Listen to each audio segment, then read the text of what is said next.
এক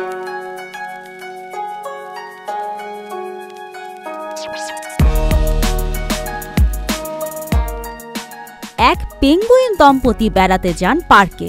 তারা হাঁটছেন ফিটনেস ট্রেইলে।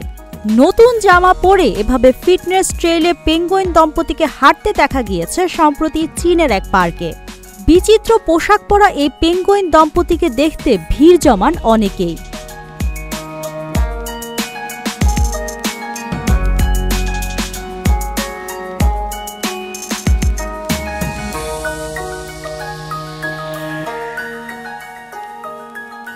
এই পার্কটিও বেশ অসাধারণ একটি পার্ক। এখানে আছে বেশ সুন্দর মন্দির, প্যাগোডা, প্যাভিলিয়ন ও বাগান সহ নানা ধরনের প্রাণী ও গাছ। সারা বছরই এই পার্কে দেখা যায় মনোমুগ্ধকর নানা দৃশ্য। এই দৃশ্য উপভোগ করার জন্য প্রতি বছর সেখানে হাজির হন হাজারো পর্যটক।